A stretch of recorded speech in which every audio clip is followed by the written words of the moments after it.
جب بڑئی ان کے پاس پہنچا تو اللہ تعالیٰ نے اس کی زبان بند کر دی۔ اس نے ہاتھ کے اشارے سے سمجھانا چاہا تو فرعونیوں نے اسے پاگل سمجھ کر وہاں سے نکال دیا۔ جب وہ واپس اپنے گھر پہنچا تو اللہ تعالیٰ نے اس کی زبان کھول دی۔ وہ دوبارہ فرعونیوں کی طرف گیا تاکہ انہیں بتا سکے، مگر پھر گونگا ہو گیا اور ہاتھوں کے اشاروں سے ان کو سب ماجرا بتانے لگا۔ فرعون کے سپاہیوں نے اسے دوبارہ محل سے باہر نکال دیا۔ جب وہ تیسری مرتبہ انہیں بتانے کے لیے پہنچا تو زبان پھر بند ہو گئی اور وہ اندھا ہو گیا۔ اس بار فرعون کے سپاہیوں نے اس کی خوب پٹائی لگائی اور اسے محل سے باہر نکال دیا۔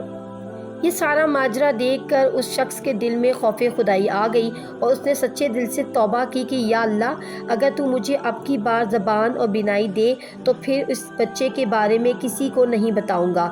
اللہ تعالیٰ نے اس کی توبہ قبول فرمائی اور اس کے بولنے اور دیکھنے کی طاقت لوٹا دی۔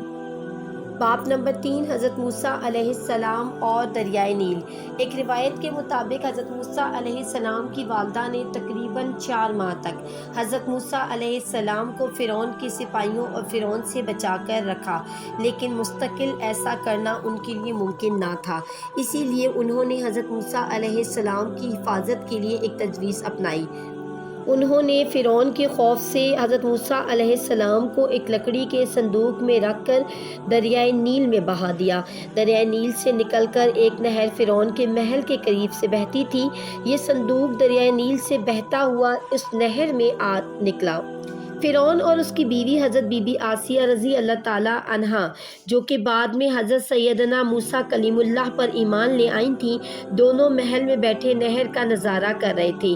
جب ان دونوں نے صندوق دیکھا تو نوکروں کو بھیج کر اس صندوق کو نہر سے باہر نکالنے کا حکم دیا۔ فرعون اور اس کی بیوی اس خوبصورت صندوق کو دیکھ کر حیران تھے کہ یہ اس نہر میں کیا کر رہا ہے۔ بہت تعجب کے بعد جب اس صندوق کو کھولا گیا تو اس میں ایک نہایت خوبصورت بچہ نظر آیا۔ فرعون اور بی بی آسیہ دونوں کے دلوں میں اس بچے کی محبت پیدا ہو گئی اور حضرت بی بی آسیہ رضی اللہ تعالیٰ عنہا نے فرعون سے کہا، یہ بچہ میری اور تیری آنکھوں کی ٹھنڈک ہے، اسے قتل نہ کرو، شاید یہ ہمیں نفع دے یا ہم اسے اپنا بیٹا بنا لیں۔ چونکہ فرعون کو اپنی بیوی آسیہ سے بے انتہا محبت تھی، ان کی ضد کے آگے کچھ نہ کر سکا۔ اسی طرح انہوں نے بچے کو اپنے پاس رکھ لیا۔ حضرت موسیٰ علیہ السلام ابھی دودھ پیتے بچے تھے، اسی لیے ان کو کسی دائی کی ضرورت تھی۔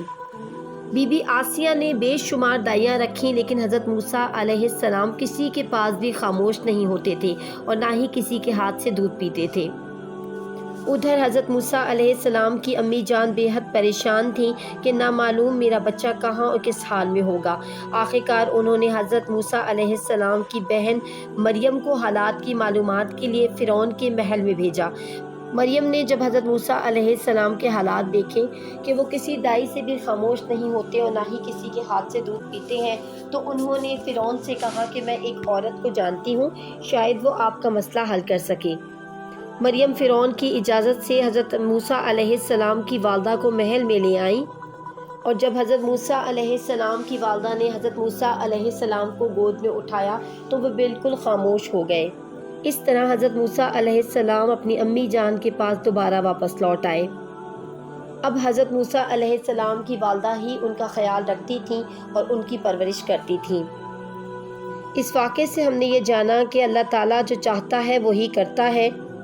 جس فرعون نے جس بچے کے خوف سے ہزاروں بچے ذبح کر دیے، رب العزت نے اسی بچے کی پرورش کی خدمت اسی فرعون کی ذمہ داری لگا دی، اور یہ بھی پتہ چلا کہ اللہ رب العزت جس کی حفاظت کرنا چاہے، دریا کی موجیں بھی اس کو کوئی آنچ نہیں دے سکتی۔ باب نمبر 4، حضرت موسیٰ علیہ السلام اور فرعون کا محل۔ اب حضرت موسیٰ علیہ السلام کی پرورش فرعون کے محل میں ہونے لگی تھی۔ موسیٰ علیہ السلام ایک دن فرعون کے پاس ایک چھوٹی سی ڈنڈی سے کھیل رہے تھے۔ اچانک آپ علیہ السلام نے وہ ڈنڈی فرعون کے سر میں دے ماری۔ فرعون اس بار سوچ میں پڑ گیا اور آخرکار آپ علیہ السلام کو قتل کرنے کا ارادہ کر لیا۔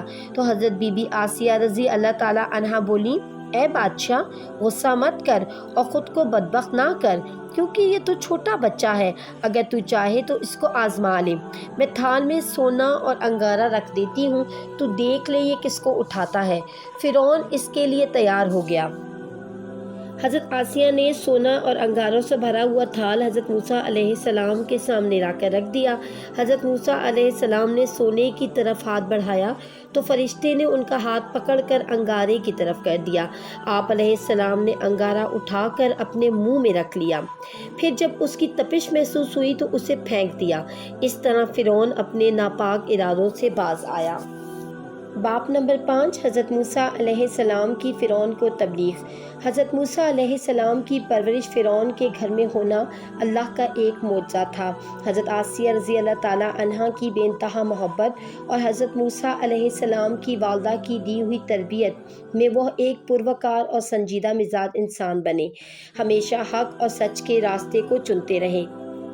ایک مرتبہ ایک قطبی کے ظلم کے مقابلے میں حضرت موسیٰ علیہ السلام نے بنی اسرائیل کے ایک مظلوم شخص کو حمایت دی۔ قطبی مارا گیا۔ اس واقعے کے بعد تمام قطبی حضرت موسیٰ علیہ السلام کے دشمن بن گئے۔ ان حالات میں حضرت موسیٰ علیہ السلام کا مصر میں رہنا دشوار ہو چکا تھا، اسی لیے آپ مصر چھوڑ کر مدین پہنچ گئے۔ وہاں حضرت شعیب علیہ السلام کی آپ علیہ السلام سے ملاقات ہوئی۔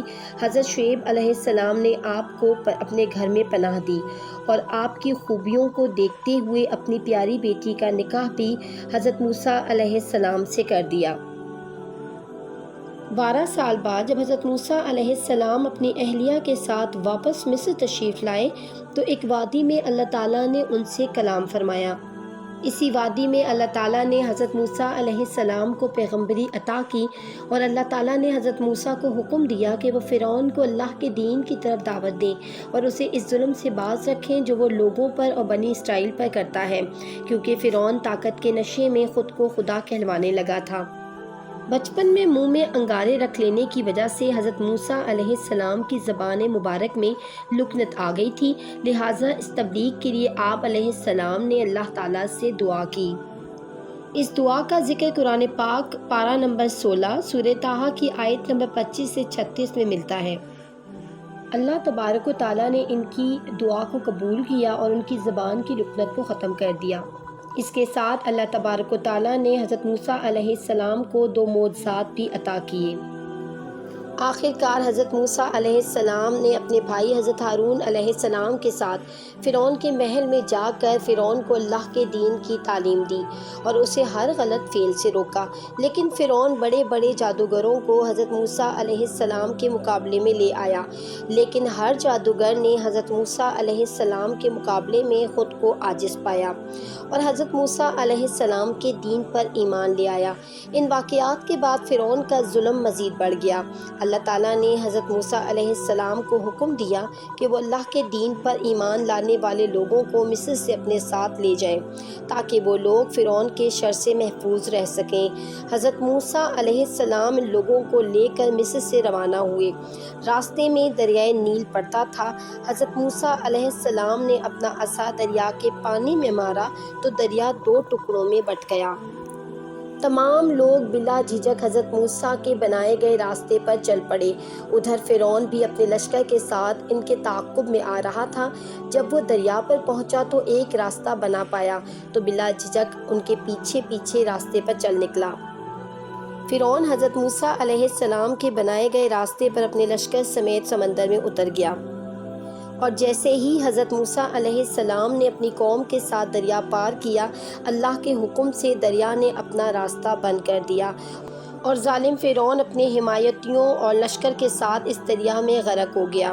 چند سال قبل اسی فرعون کی لاش دریائے نیل کے ساحل سے ملی اور آج کل یہ لاش قاہرہ کے عجائب گھر میں نشان عبرت کے طور پر موجود ہے۔